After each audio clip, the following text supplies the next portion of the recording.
Bismillahirrahmanirrahim. Alhamdulillahi rabbil alamin. Alhamdulillahi wahdah khalaqan nas wa manhajan fihi hudah.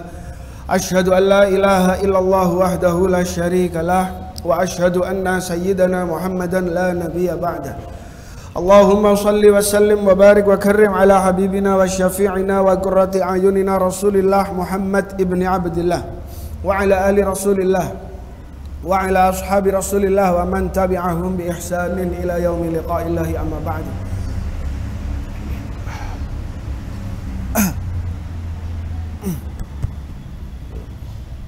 Hadratul muhtaramin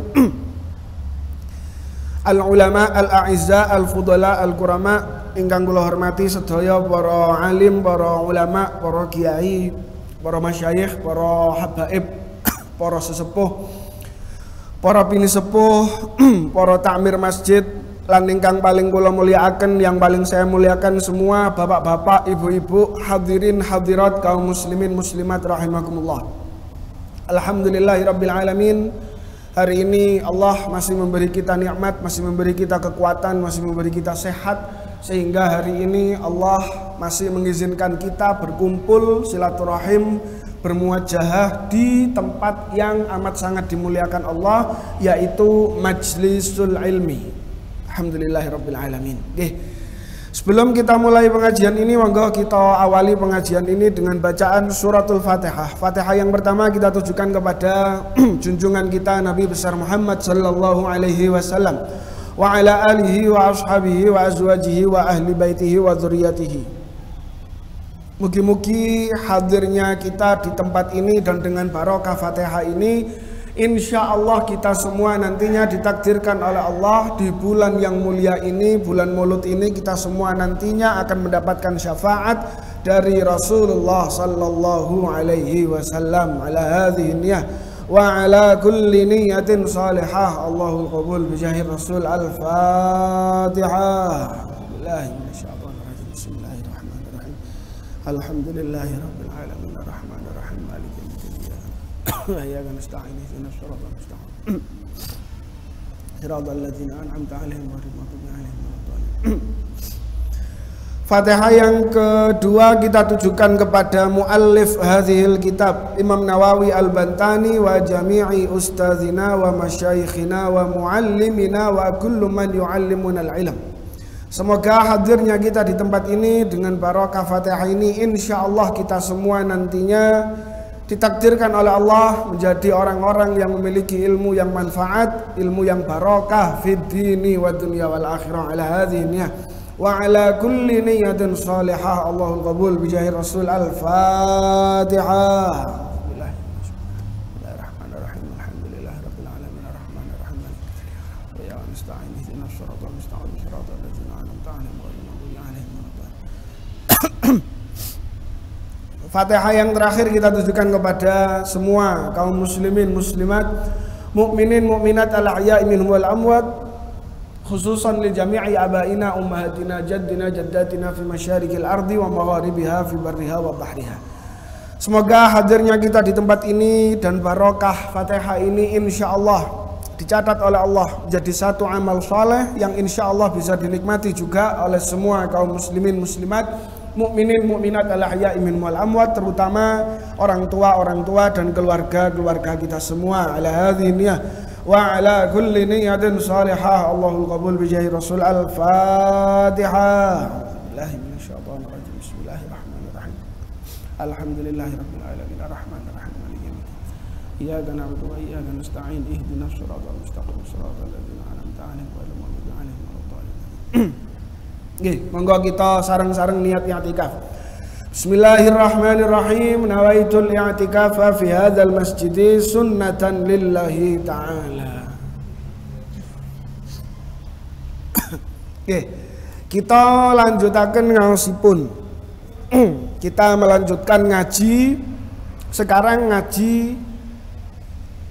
di bulan Maulid nggih. Asline Ahad wingi niku sampun Maulud, mek kula rodok supe. Jadi saya pernah dikasih wasiat oleh Sayyid Ahmad bin Muhammad Al-Maliki Al-Maki Al-Hasani yugane Abuya Muhammad Maliki mereka Rusaifah. Jadi salah satu pesan beliau yang saya ingat sampai sekarang, kalau sampean ngaji di bulan Maulid itu banyaklah cerita soal kehidupan Rasulullah, tentang kehidupan Kanjeng Nabi. Jadi nggih mumpung sekarang bulan Maulid, nanti ceritanya insya Allah cerita-cerita sahabat kita kurangi dulu, cuma nanti kita perbanyak cerita soal kehidupannya Kanjeng Nabi. Insya Allah ada lah. Ceritanya Rasulullah itu pasti ada. Mulai kehidupan pernikahan, mulai cara makan, cara tidur, niku diceritakan. Kula yakin, Mbak, pengajian ini lek cerita Kanjeng Nabi tok setiap minggu niku 20 tahun koyoke mboten entek ceritane Kanjeng Nabi. Jadi ada aja ceritanya Rasulullah itu wonten mawon. Dari mulai pagi sampai malam apa yang dialami Rasulullah mulai kecil sampai beliau meninggal. Jadi kita perbanyak cerita itu nanti. Tapi tetap maca kitab nih. Bismillahirrahmanirrahim. Wal maqalah as-salisa wal khamsun. Qala Syekhul Musannif rahimahullahu taala wa nafa'ana bihi wa bi 'ulumihi fid dharain. Amin. Wal maqalah as-salisa wal khamsun utawi maqalah kang nomor 53 lan 50 nomor 53. An Abi Sulaiman Ad-Darani, saking Abi Sulaiman Ad-Darani, annahu sak temene Abi Sulaiman Ad-Darani iku kala ngendika sapa Sulaiman Ad-Darani. Abu Sulaiman Ad-Darani ini nama lengkapnya Abdurrahman bin Ahmad bin Atiyah Ad-Darani. Kenapa kok dikasih nama Ad-Darani? Karena Ad-Darani itu adalah kampungnya. Nama kampungnya itu Daro, nggih, Daro. Makanya dikasih nama Ad-Darani. Lek tiang Sukorjo, Sukorjoi. Lek tiang Purwosari, Purwosari. Lek tiang Malang, Al-Malanggi. Tiang Banten, Al-Banteni. Jadi mesti ada kunyah, ada lakopnya di belakang itu pasti ada. Abu Sulaiman, kenapa kok dipanggil Abu Sulaiman? Karena dia punya anak namanya Sulaiman. Jadi rata-rata niku ngoten. Abu Qasim, Kanjeng Nabi itu kan salah satu panggilannya itu Abu Qasim, bapake Qasim karena punya anak namanya Qasim. Yen, sekedhik mawon, sekedhik.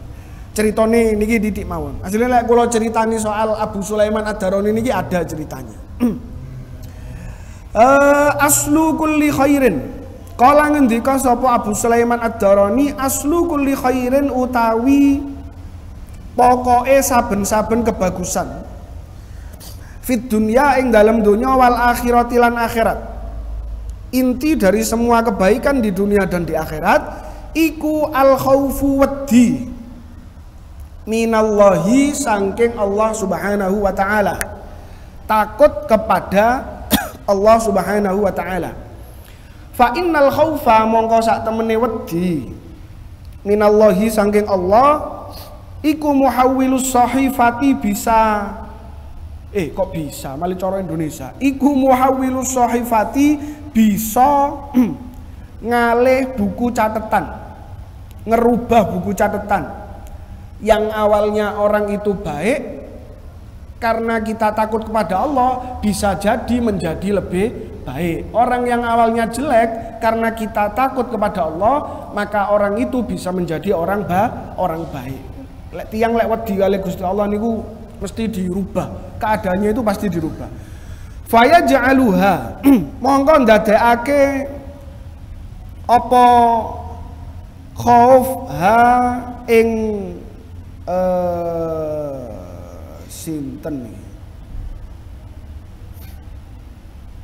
ha ing sahifah nggih fa ja'alu mongko ndadekake sapa khauf ha ing sahifah fil yamini ing dalam tangan tengen ba'da an hawat ing dalam sawise yen to nyekel sapa apa sahifah ila shimali maring tangan kang kiwa. Yang awalnya di tangan kiri karena takut kepada Allah akhirnya dirubah menjadi tangan kanan. Falil abdi mongko iku kaduwe kawula fi hali salamatihi ing dalam tingkah selamete kawula minal marodi saking loro. Ketika kita sedang sehat, maka hendaklah sebelum kita sakit ayyakuna utawi yen to ana sapa abet iku khaifan wong kang wedi, radian tur kang ngarep-ngarep liyazjarahu rahmate Allah. Liyazjarahu rahmate Allah. Al khaufu apa al khaufu wedi minal ma'asi saking pira-pira maksiat. Ya, kula critani sekedhik. Cek mboten pati ngantuk nggih. Lek kula maca tok mungkin ngantuk. Lare pondok mawon lek diwacana tok ngantuk, Pak. Ngantuk. Mboten namung ngaos subuh mawon. Kadang lek ngaos subuh niku ngantuk. Kadang siang niku lho, siang mantun zuhur niku lek diwacakno tok terus mboten enten ceritane niku lare-lare kadang nggih wonten mawon sing kena angin terus gliyer ngoten niku wonten Pak, moro tilem ngoten niku wonten. Makanya perlune cerita-cerita di dalam pengajian niku seperti itu. Jadi yang pertama kata Abu Sulaiman Ad-Darani atau Abu Abdurrahman bin Atiyah, itu kita itu harus takut kepada Allah dalam semua keadaan, baik ketika kita sehat, ketika sakit, ketika muda, ketika tua, atau ketika dalam kondisi apapun kita harus takut kepada Allah. Karena ini bulan Maulud, saya ceritani bagaimana Rasulullah Kanjeng Nabi itu meskipun beliau itu seorang nabi, beliau itu tetap juga takut kepada Allah. Jadi begini Pak, Bu, Nabi Muhammad itu pernah ngutang, sanes kutang, ngutang, ngutang. Kanjeng Nabi pernah ngutang. Jadi ngutang itu di dalam Islam diperbolehkan. Sing penting syaratnya setunggal, nopo nyaur. Kadang wonten tiyang ngutangi ngotot Pak, ngutangi ngotot, ngwetek ngutangi. Ayo po WA bendino. Kadang ngiming-ngimingi, yuk sampean ket dino iki kok ketok ayu. Pak, Bu, jenengan dinten iki kok ketinggal sae. Niku tujuannya untuk utang. Tapi begitu sampun diutangi, ditagih kok angel temen. Kadang ketemu apen-apen gak nyopo. Sing manu male Pak, nopo? Kadang wis wayahe pun wancine nyaur, pun wancine bayar, ketemu gak nyopo, WA diblokir, Facebook diblokir, Instagram diblokir, HP diblokir. Ngutangi ngotot, wayahe nyaur boten purun. Lah Kanjeng Nabi itu memperbolehkan hutang, cuma dicontohkan juga oleh Rasulullah kalau kita hutang kita harus takut kepada Allah. Kanjeng Nabi ini nate ngutang. Pernah ngutang kurang lebih 20 sok makanan pokok. Waktu itu dijual oleh Kanjeng Nabi terus dijadikan kebutuhan sehari-hari. Lah Kanjeng Nabi itu pernah ngutang. Ngutangnya niku Pak kemana? Ngutangnya itu ke seorang pendeta non muslim, pendeta orang Yahudi. Ngutang teng mriku. Lah ini menunjukkan juga bahwa kita ini boleh bermuamalah, boleh melakukan kegiatan ekonomi, boleh melakukan kegiatan tasarruf dengan orang non muslim. Dados menawi jenengan tumbas teng pundi? Teng bakul, teng tiang sadean tapi tiange boten Islam niku boten napa-napa. Sing penting boten tumbas perkara haram, boten tumbas sesuatu yang zatnya haram dan tidak melakukan hal yang haram. Lah niki dalile niku. Kanjeng Nabi ngutang ke orang non muslim, bahkan dikatakan dia ini orang non muslim ini adalah pendeta Yahudi, Pak, pendeta Yahudi. Pun perjanjian. Kanjeng Nabi perjanjian sama orang Yahudi itu, oke, saya pinjam harta 20 sok. Kamu kembalikan kapan? Saya kembalikan kurang lebih 1 bulan lagi. Oh ya. Lah, belum sampai 1 bulan, Kanjeng Nabi itu sholat. Kanjeng Nabi sedang sholat, tiba-tiba pendeta Yahudi itu datang, Pak. Pendeta Yahudi itu datang melangkai para jamaah yang sedang sholat. Terus dia tiba-tiba berdiri di depan. Kanjeng Nabi selesai sholat, mantun salam, Kanjeng Nabi ngadep ke belakang, ada pendeta Yahudi itu. Kanjeng Nabi kan damel niki, Pak. Damel nopo? Damel imamah, udeng-udeng ngoten niku sama surban. Lah, surban ngoten niki pakai surban. Kula mboten ngertos teng ngarep napa teng mburi, pokoknya pakai surban. Lah, seketika itu, Pak, oleh pendeta Yahudi, Kanjeng Nabi surbannya itu kan melilit ngoten niki. Melilit ngoten niki. Niku ditarik, Pak. Ditarik saknalika kali pendeta Yahudi. Tet, otomatis Kanjeng Nabi niku gulune ketekek. Lah teng mriku wonten Umar bin Khattab. Lintune mboten wantun. Lek wonten Umar bin Khattab lainnya enggak berani. Umar bin Khattab seketika lari ke belakang ngambil pedang. Seketika ngambil pedang. Langsung Umar bin Khattab, Kanjeng Nabi, apa perlu saya penggal kepalanya orang ini? Kanjeng Nabi dengan kondisi masih ketekek. Apa yang dilakukan oleh Rasulullah, Pak? Wes Umar lungguh. Wes, sampun jenengan lenggah. Setelah itu lehernya dilepaskan ikatannya. Terus Kanjeng Nabi ngomong, "Ada apa orang Yahudi? Saya tahu, saya ingat saya punya utang ke kamu. Tapi sekarang saya belum waktunya bayar. Nanti kan bayarnya tanggal 20, mungkin janjiannya tanggal 20 ngoten nggih. Saya kan waktunya bayar tanggal 20. Kenapa? Hei Muhammad," katanya pendeta Yahudi, "saya mau kamu bayar sekarang juga utang kamu yang 20 sok." Kanjeng Nabi jawabannya nopo? "Meskipun sekarang belum waktunya saya bayar utang ke kamu, tapi karena kamu sudah nagih, saya bayar seketika. Umar, saya pinjem uang kamu untuk bayar ke pendeta ini 20 sok. Terus saya pinjem lagi 20 sok untuk bayar ke orang ini." Pendeta kaget. Sayyidina Umar nggih kaget. Terusnya bayarnya namung 20 sok Kanjeng Nabi. Terus kok minjem lagi 20 sok buat apa? Yang 20 sok bayar utang ke pendeta, yang 20 sok lagi karena kamu mengancam pendeta ini mau kamu penggal lehernya. Makanya Umar dadi wong ojo kereng. Tadi gara-gara kerengnya Sayyidina Umar dikengken bayar 20 sok. Makanya lek kereng teng tiang non muslim niku mboten angsal. Lah niki dalile, Pak, mboten angsal kereng-kereng teng tiang non muslim. Sing penting tiangnya mboten merangi. Pokok lek dari ceritanya Rasulullah niku mesti wonten metu dalile mesti. Lah mantun nggih. Kanjeng Nabi lenggah. Akhirnya Umar, kamu jalan sama pendeta Yahudi ini, kamu kasih dia 20 sok, kemudian 20 sok lagi ya. Oh ya. Kanjeng Nabi tetap teng mriki maringi pengertian teng para sahabat. Kanjeng Nabi niku biasanya ngoten, Pak. Kalau ada kejadian nopo, niku saknalika Kanjeng Nabi niku memberi keterangan. Oh, niki ana kejadian ngene, berarti hukume kaya ngene. Ini ana kejadian ngene, hukume kaya ngene. Lah, ketika perjalanan Kanjeng Nabi sampun teng mriku pun, Kanjeng Nabi masih di masjid, Umar keluar dari masjid. Kali pendeta Yahudi. Namanya Umar, Pak nggih. Namanya Umar. Umar niku memang nggak bisa disalahkan. Memang tiang ini ku napa nggih? Sumbune endek, gampang muring-muring Umar. Perjalanan niku, Pak, dijak omong kali pendeta Yahudi. "Hei Umar, mboten direken belas kali Umar, Pak. Hei Umar, mboten disopo. Hei Umar, apa sih ngomong aja sampean. Mboten disopo, Pak. Kali Umar niku mboten disopo." Sampai di rumahnya Umar ngambil uang 20 sok. Ini sudah saya bayar. Ngambil lagi 20 sok. Ini 20 sok. Ini karena saya mengancam kamu dan karena disuruh Rasulullah. Kalau nggak disuruh oleh Kanjeng Nabi, nggak akan saya bayar ke kamu. Dibalekaken, Pak. Kali pendeta Yahudi yang 20 sok utangnya Kanjeng Nabi diambil. Tapi yang 20 sok pemberian Umar itu dikembalikan. Kenapa kamu kembalikan? Ini saya disuruh Kanjeng Nabi ngasih ke kamu. Jawabannya pendeta Yahudi. Nyata, Pak. Jawabannya pendeta Yahudi.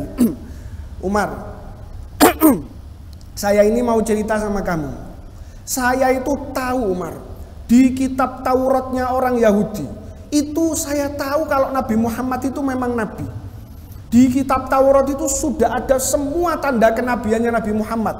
Mulai laire, mulai gedene, mulai tanda di pundak niki kan enten, mulai napa malih? Cara ngomongnya, mulai cara berbicaranya, itu semua ada di Taurat. Saya itu mau masuk Islam, tapi saya cuma butuh satu kepastian lagi. memastikan tanda yang ada di Taurat itu betul-betul ada di Kanjeng Nabi. Tanda apa itu? Tanda di Taurat itu cuma satu yang belum terbukti dan belum pernah saya saksikan secara langsung. Apa itu? Katanya Nabi akhir zaman yang namanya Muhammad niki wonten tentang Taurat, Pak. Di Taurat, bukan tentang Quran tapi tentang Taurat. Nabi akhir zaman yang namanya Muhammad orangnya akan menepati janji dan orangnya tidak akan marah dalam kondisi apapun, terutama kalau urusannya hakun Adam dan juga hakullah. Jadi Umar, saya itu tahu, Umar. Saya itu masuk ke masjid. Di seberang saya ini ada Umar bin Khattab, ada Sa'ad bin Abi Waqqas, ono Ali bin Abi Thalib, wonten Zaid bin Sabit. Semuanya itu saya yakin ahli perang. Saya tahu kalau saya masuk ke masjid, saya narik lehernya nabimu. Kalau nabimu ngomong bunuh saya, ya pasti saya dipateni. Cuma saya ingin membuktikan Nabi Muhammad itu betul-betul nabi atau tidak. Lek Nabi Muhammad muring-muring, berarti duduk nabi. Lek aku mati, berarti Nabi Muhammad duduk nabi. Tapi kalau Nabi Muhammad memaafkan saya, terus nyaur utang karena takut kepada Allah, maka dia saya yakin adalah nabi dari Allah Subhanahu wa ta'ala. Dan Umar, sekarang kamu saksikan saya mengucapkan asyhadu alla ilaha illallah wa asyhadu anna muhammadar Rasulullah. Seketika itu pendeta Yahudi gara-gara Kanjeng Nabi nyaur utangi temen wedi teng Gusti Allah boten muring-muring, akhirnya tiang niku masuk Islam. Ngoten niku lho Pak. Bu, hikmahnya kita ini kalau menghadapi masalah niku sabar rumiyin. Jangan sampai marah-marah dulu, tapi sabar dulu. Cuma lek pun keterusan ping 4, ping 5 dibina tidak bisa, maka harus dibinasakan. Nggih. Wonten lare pondok mbau wedhik misalnya, mboten nate kula lare pondok langsung kula seneni mboten nate. Tapi lek pun ketok ping 3, ping 4, ping 5 pancet cengkal, ya mohon maaf. Innalillahi wa inna ilaihi rajiun. Ya rek ya, ngono kan? Lek 1 loro 3 jarne, tapi lek ping 4 ping 5 wis. Milih tangan kiwa napa tangan tengen? Tangan kiwa rumah sakit, tangan tengen. boten nate guyon niku. Kula niku saya dulu pernah punya guru, Pak. Di Singosari. Waktu sekolah saya pernah punya guru di Singosari.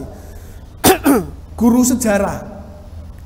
Gurune niku menurut saya itu guru yang paling adil. Menurut saya itu guru yang paling adil. Jadi gurunya niku punya prinsip ngeten. Ini yang sampai sekarang itu lek kula ngajar lare, kula didik mahasiswa, didik lare pondok, didik murid. Ini yang saya praktekkan. Guru saya itu cerita ke saya, prinsipnya itu 3. Prinsipnya mendidik murid niku 3. Yang pertama, kalau anaknya tidak tahu atau salah, anaknya salah, maka harus dibetulkan. Kalau muridnya salah harus dibetulkan. Kalau muridnya betul harus dipuji. Nggih, lek lari betul harus dipuji. Alhamdulillah pinter rek. Tapi kalau anaknya nakal, maka dia harus dimarahi. Marahinya bukan karena nggak suka ke anak itu, tapi karena untuk supaya anak itu ngerti kalau yang dia lakukan itu salah. Jadi guru kula niku lek ngajar lek wonten lare leres misalnya, sebutkan nama asli Pangeran Diponegoro. Betul Pak, betul. Wah, pinter kamu. Insya Allah kamu jadi ahli sejarah. Ngoten. Terus misalnya salah, sebutkan tanggal lahir Bung Karno. Salah. Ya dibetulin, salah kamu, yang betul adalah ini. Tapi lek sampai larene mbeti, waduh. Nggih ngoten niku ancamane, Pak. Kene. Nang kelas gak tau melbu, ndek kelas rame tok kene. Wis dielingno bolak-balik mboten purun. Tangan kiwa, tangan tengen. Tangan kiwa rumah sakit, tangan tengen kuburan. Milih ngoten, Pak. Tangan kiwa, Pak. Ya tangan kiwa.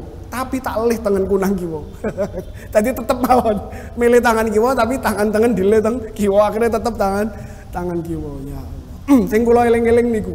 Kalau ada murid betul dipuji, kalau ada murid salah dibetulkan, ojo dilokno. Kalau ada murid nakal baru dimarahi. Lek atase keliru mawon mboten napa-napa, mesti dibeneraken.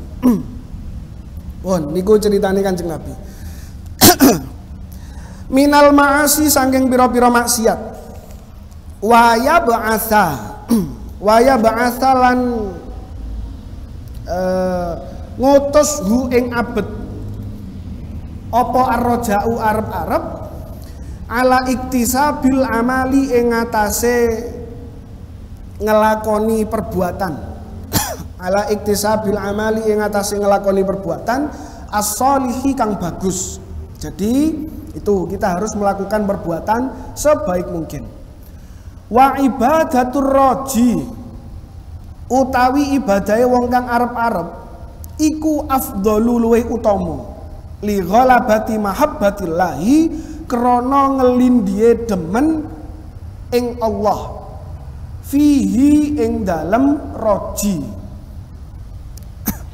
fauqal khaufi ing dalem sak dhuwure wong kang wedi.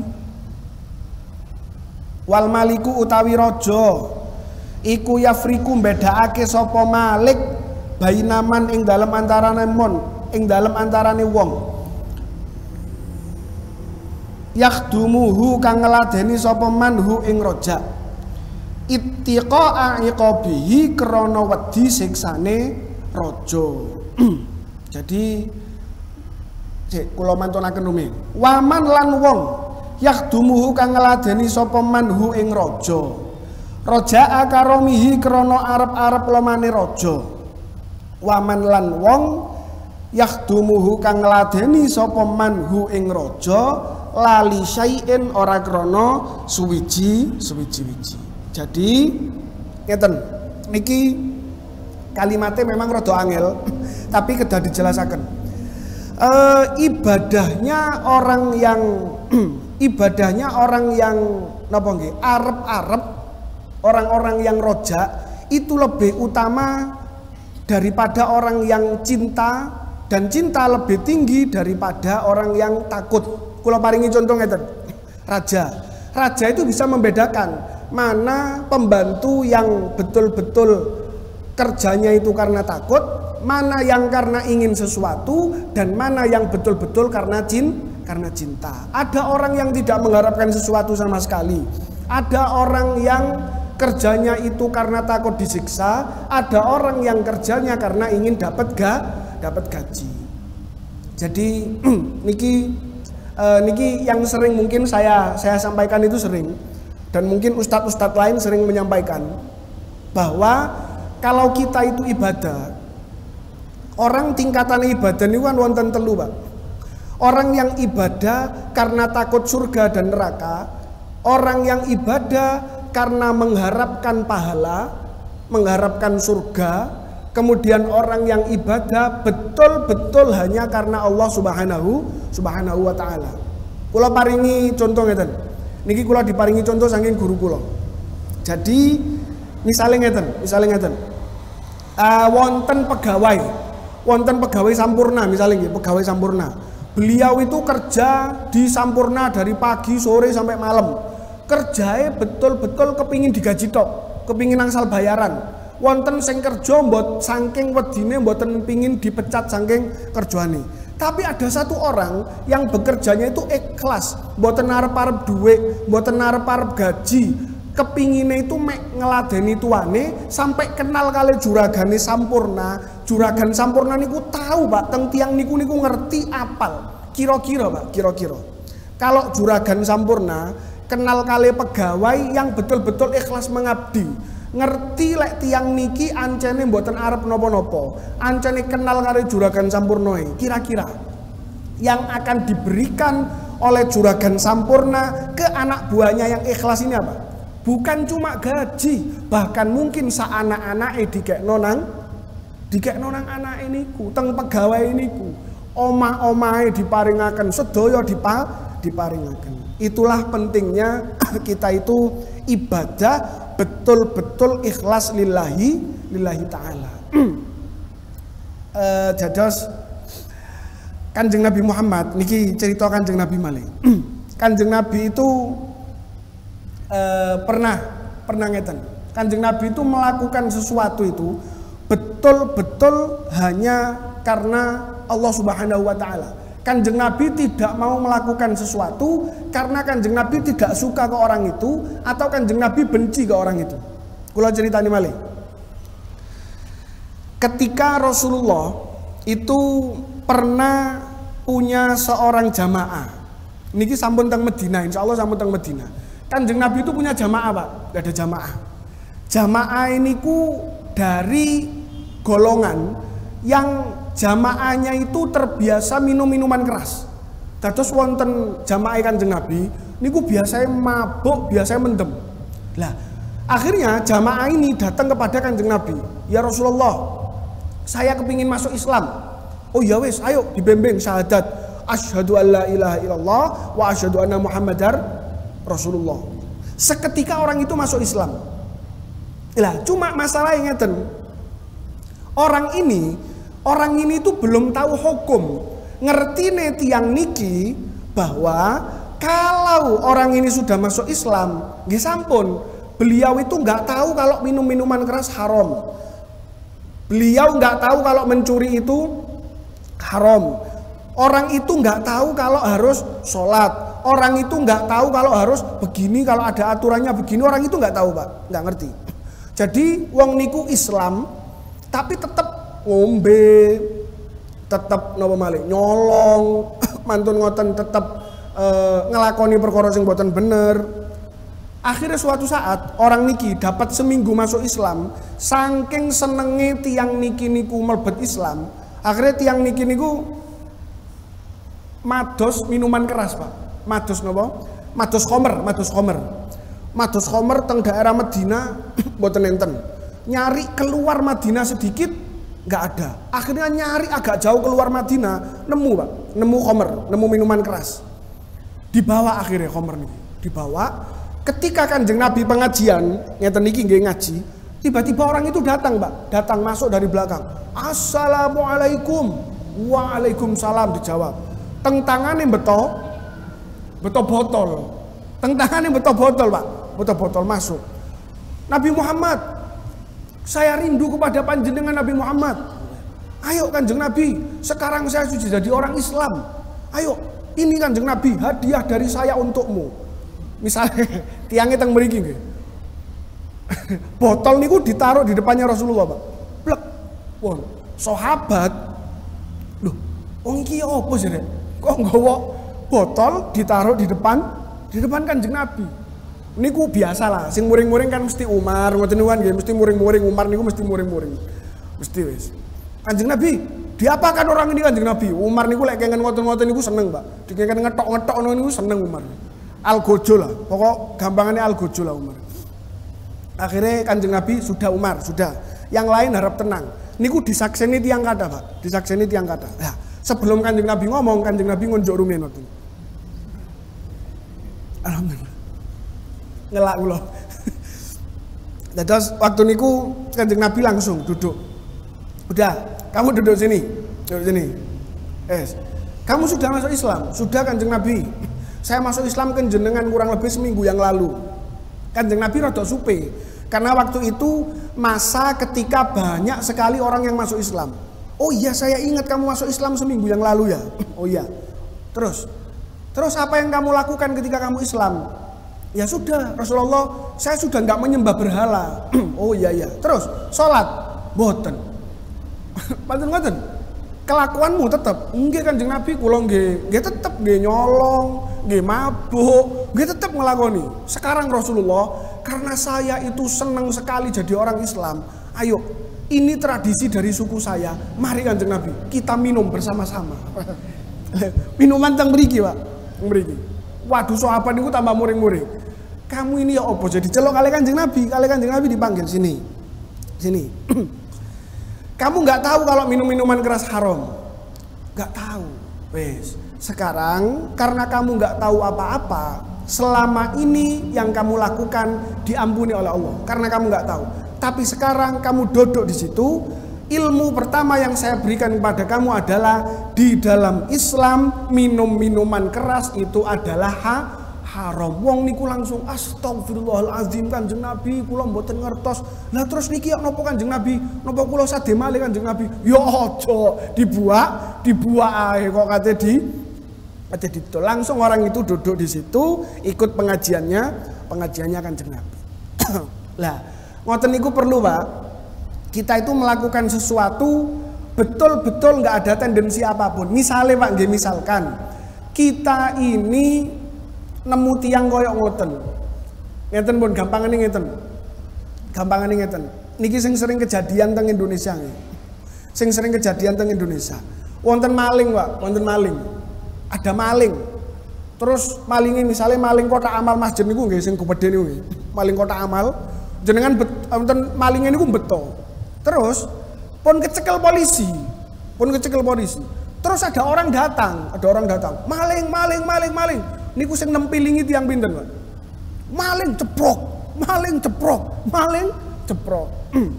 Ngoten niku leres napa mboten, Pak? Enggak boleh. Seperti itu enggak boleh. Karena apa? Kita enggak tahu urusannya. Kita mboten ngerti perkoroe, mboten ngerti hukume. Boten ngerti tiang niki nggih pun kecekel. Terus napa hukume awak dhewe ngeproi tiang niku? Kadang ora mantep-teprok ngoten niku sering. Diidek-idek maling sampun sudah kecekel, sudah kepegang, serahkan kepada yang berwajib lah. Tendensi pribadi seperti itu niku yang tidak boleh itu seperti itu. Jadi mboten usah ngarep-ngarep tendensi cek dadi wong apik, cek dadi wong terkenal, cek dadi tiang sae, cek dadi ngoten, mboten usah. Allah itu pasti menempatkan seseorang itu sesuai pada tempatnya masing-masing. Lek panjene ngaji nggih ngaji. Perkara mengke dadi apa urusan buri. Lek salat nggih salat. Perkara dadi apa mengke urusan buri. Hukum itu harus ditegakkan betul-betul karena Allah Subhanahu wa taala, bukan karena suka atau tidak suka. Tapi lek larine pun kenemenen, nggih pun kenemenen misale pun kenemenen, maka mau tidak mau memang harus dihukum. Wa miftahud dunya utawi kuncine donya iku asyibau wareg. Wa miftahud dunya utawi kuncine donya iku asyibau wareg. Fatuftahu mongko den buka apa umurud dunya, pira-pira perkara ning donya bisyibai kelawan wareg. Kalau kita lapar melakukan sesuatu, bisa atau tidak kita melakukan sesuatu tersebut. Misalnya bapak-bapak teng mriki badhe angkat-angkat watu, misalnya Pak nggih, jenengan badhe angkat-angkat watu. Misalnya kondisinya lapar, jenengan kuat napa mboten? Mboten kuat. Misalnya jenengan mau apa lagi, Pak? Mau bersih-bersih masjid. Mboten enten panganane. Purun napa mboten? Mboten purun. Wong kadang rapat ae lek mboten enten panganane mboten dugi, Pak. Rapat takmir WA. Ono panganane gak? Lek ono panganane baru teko. Rapat pengurus pondok. Ono panganane gak? Gak ono. Lek gak ono panganane gak teko. Kunci dari urusan dunia adalah perut. Kalau kita mau kuat melakukan sesuatu di dunia, maka perut kita harus kenyang. Harus kenyang. Kudu diwareki dhisik. Tiang niku lek wis wetenge wareg, dompete kandel, pikirane tenang, niku santai Pak ngurusi urip. Tapi lek pun wetenge luwe, dompete kari didik, pikirane ngelu, wis niku alamat. Nyolong napa malih? Ngilokno tiang, mateni tiang niku saged gara-gara luwe, gara-gara mboten duwe duit. Terus itu kuncinya dunia itu dari kenyang. Cuma ada lagi wa miftahul akhirati utawi kuncine akhirat iku aljuuluwe. Kalau kuncinya dunia itu adalah kenyang, kuncinya akhirat itu adalah lapar. Fatuftahu mongko den buka apa umurul akhirati pira-pira perkara akhirat bil ju'i kelawan luwe. Makanya kita itu harus sering-sering lapar, Pak. Untuk apa?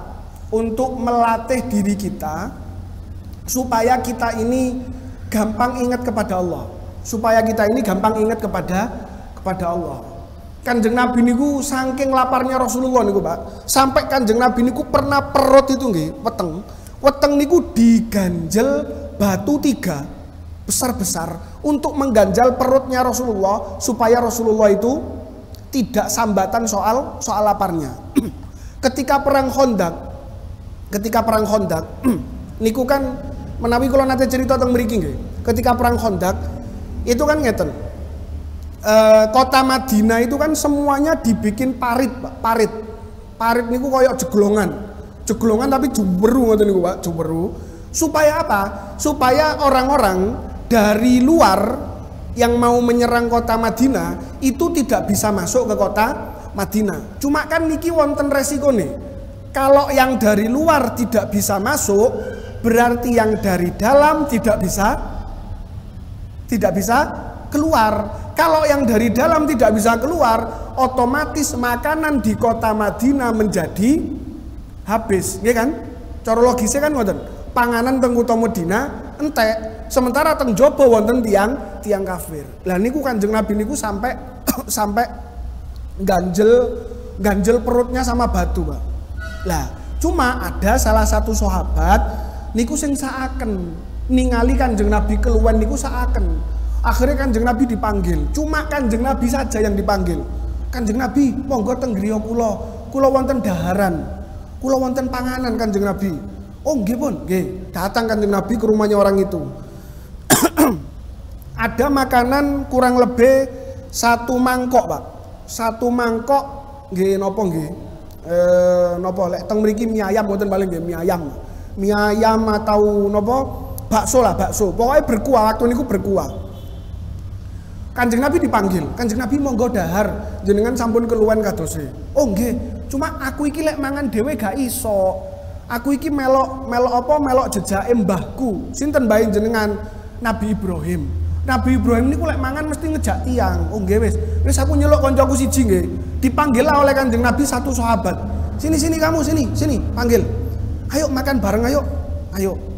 Kanjeng Nabi kula manggil rencang nggih. Oh iya wis delok siji. Akhirnya satu Madinah, Pak. Satu kota Madinah semuanya dipanggil. Wah sing duwe omah niku gede-gede, Pak.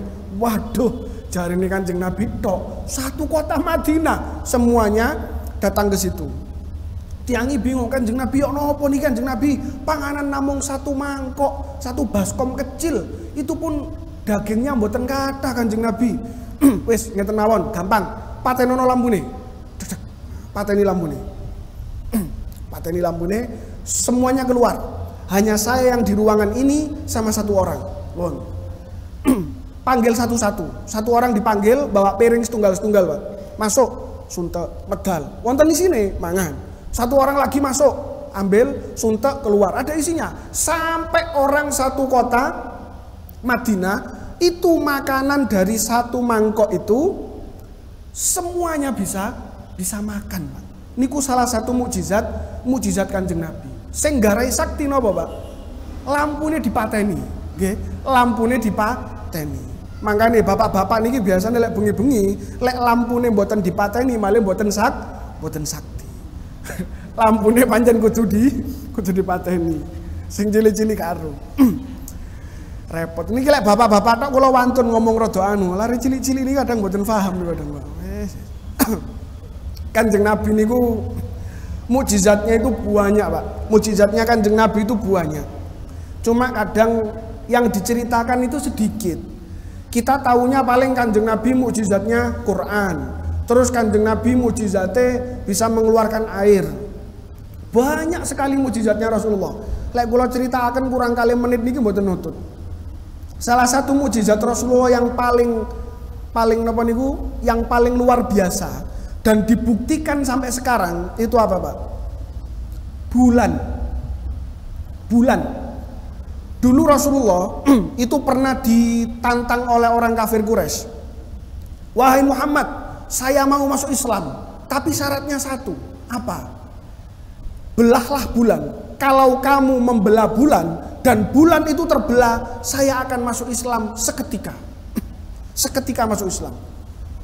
Langsung, Pak. Saknalika niku Kanjeng Nabi ngambil pedangnya, terus Kanjeng Nabi ngeten. Sret, seketika bulan terbelah waktu niku. Terbelah, betul-betul terbelah. Mboten ilusi optik, mboten sulap, mboten sihir, betul-betul terbelah. Mukjizatnya Kanjeng Nabi atas seizin Allah Subhanahu wa taala. Mantun ngoten, orang itu langsung seketika orang kafir itu mau masuk Islam. Terus bulan niku kali Kanjeng Nabi dibalekno. Bismillah dibalekaken. Sekarang, Pak, sekarang orang-orang yang pernah ke bulan, Neil Armstrong, sinten malih? Sing nate teng bulan sinten malih? Neil Armstrong kali selamat. Mboten percaya. Selamat. Buktinya apa? Neil Armstrong telah mendarat dengan selamat di bulan. Berarti Neil Armstrong mendarat di bulan dengan selamat. Tiang Indonesia berarti sing mendarat. Guyon-guyon sing niku guyon. Diteliti di sana ternyata betul-betul bulan itu terbelah tengahnya pas terbelah, dan itu terbelah sampai tengah. Sampai sekarang ilmuwan tidak bisa menjelaskan kenapa kok bulan itu pernah terbelah. Islam sudah bisa menjelaskan. Siapa yang membelah? Kanjeng Nabi atas izin Allah Subhanahu wa taala. Pun ngantos teng mriki wal maqala ar-rabi wal khamsun wallahu alam bisawab. Nggih, ngaos sekedhik niki mugi-mugi saged dados ilmu ingkang manfaat, ilmu ingkang barokah fid dini wad dunya wal akhirah. Allahumma shalli ala sayyidina Muhammad wa ala ali sayyidina Muhammad walhamdulillahirabbil alamin. Allahumma anfa'na bima 'allamtana. Allahumma yassir lana fi 'ilmina wa 'amalina. Subhanakallahumma bihamdika asyhadu an la ilaha illa anta astaghfiruka wa atubu ilaik. Walhamdulillahirabbil alamin wal 'afu minkum. Assalamu alaikum warahmatullahi wabarakatuh.